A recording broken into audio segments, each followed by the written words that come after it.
was Gort, and how did he survive in that costume? I don't know where he is, meant to be here any minute. I don't know, but he was so sad. I mean, he just too tall, you know. I mean, he find it difficult to walk. So I mean, for him to have to do that part was difficult. His name was Locke Martin. I think he was a doorman at a theater or rather a hotel or something in L.A. And they got him to do the. It's gonna squeak. Yeah. They got him to do the role, but as Patricia said in her own book, and as she related to me, he wasn't in the best of health. He was a really tall individual, and he couldn't carry her. So if you look really carefully at the film, and please don't scrutinize it too much, just sit back and enjoy it. But if you look in the film, Pat's being held up by some strings. Yes, I was. Oh boy. We have a picture of it, and there's a picture of me in the arms of him and the man that's holding us up. Ms. Neal, Yeah. I have a question about the second film that you did with John Wayne and with an old friend of yours who also wrote the foreword to this book. Kirk Old Douglas. friend of yours, Kirk Douglas. And the film I'm asking about is the wonderful Otto Preminger production, In Harm's Way. Yes. I love. You know, I used to go with Kirk Douglas. I read your autobiography. I love Kirk. He's a beautiful man. I'll talk to you when I continue this water. But no, he was really a lovely, lovely man. And I know that when I had my stroke and all that sort of thing, but we love each other, and he's so good to me. And I know that I won a thing in Washington. I forget what it's called, but and I had accepted a great prize. And then they wanted for Kirk, and they didn't hear from him. And so I finally wrote him a letter, and I said, Kirk, you better write it. and he said yes, and he accepted.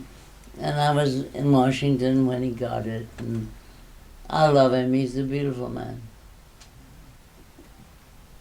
Yes, sir. I was wondering if you could talk a little about Victor Mature, since he's a local. I love Victor Mature. I loved him. He was beautiful. I mean, he's.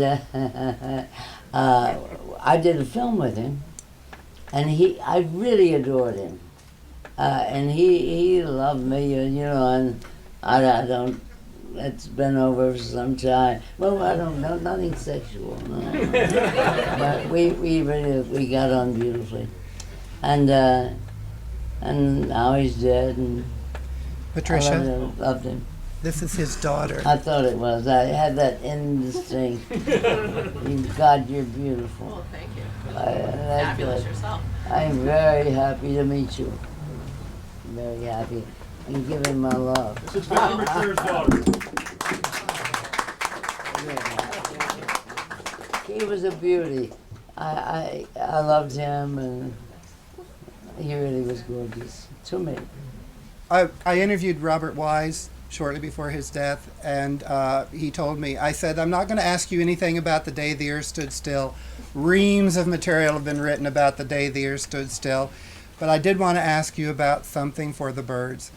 And he said, oh gosh, weren't they beautiful together? And Daryl Zanuck apparently thought so too, because during the filming of Something for the Birds, they had planned to do another film together, but unfortunately it didn't come about. But there is a scene, and I write about it in the book. Something for the Birds is a rather minor comedy. It's a very good comedy, though. But there's a scene where Patricia is dressed, I think Helen Rose did your gowns in that film, and Mr. Mature is dancing with her, and they're talking, and in the background is alone, da da da, or again, this couldn't happen again. This music is just lilting in the background. That scene is just breathtaking because you're talking about two beautiful, beautiful people. I'm prejudiced, but it's true. Watch that film if you get a chance. They run it occasionally on Fox Movie Channel, and it's I'd like to see it again. it's a good I film. loved it. It was gorgeous. And you was a beautiful girl. Are there more questions, sir? Ms. Neal, I think you're so beautiful in so many of your films, but I think also I'm a little low, baby. you're you're a quintessentially American beauty, and I see something so beautiful and American about you that I think is rare, and I wonder if you tie that to your roots, that like Abraham Lincoln and Daniel Boone, you're from Kentucky, and that Kentucky does your sort of small town beginnings feed into your sort of acting genius. Well, I hope it does. I was born in Kentucky and raised in Tennessee. But my grandfather, he was a doctor in Packard, Kentucky, and we used to go down twice a month. We'd go to visit him, and but I am Kentuckian, really. Kentucky and Tennessee. Never grow out of it. Where in Tennessee did you grow up? Knoxville. Knoxville? Yeah. I lived in Knoxville for until I went to Northwestern University. Sir, you had a question? One of the famous scenes in Fountainhead was the rape scene. Oh, where?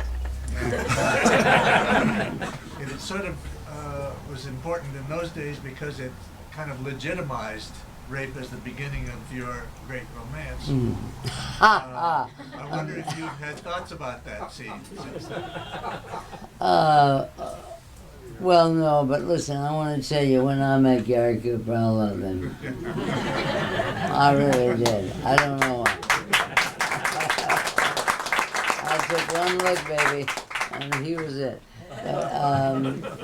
But it took, the film was over before we became intimate. Yes. Ms. Neal, I have a question that pertains to Gary Cooper and La Jolla.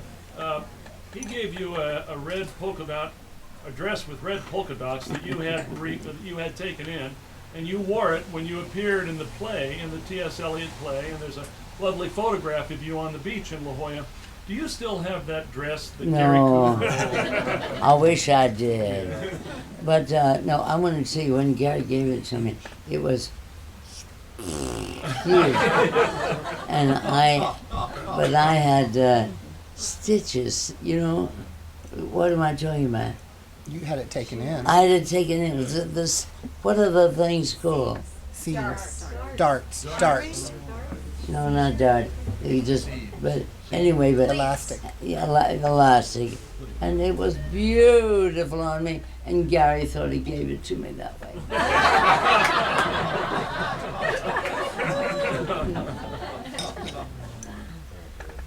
Sir, Ms. Neal, have followed your film, The Fountainhead, and as a classic. Of course, the book, Ayn Rand, of course, interests me, as you do. I'm reliving, actually, the movie in the form of a real estate development that I'm doing that I named The Fountainhead. As I head into the courtroom, of course, that scene interests me so much. Can you tell me, did Ayn Rand come on the set, and did you speak with her, and how did that influence your performance? Oh yeah, she did, because she didn't write it originally. I think 2 people wrote it and 3 people, and they didn't particularly like it, and they had Ayn Rand come in and do it. And I met her about 4 or 5 times, and I liked her very much. But she didn't say anything. She just said, just grinning all the time. That's all. She didn't direct us or anything like that. She was with her, damn, it's raining. I could kill the rain because we were going to shoot out today, and we shot in.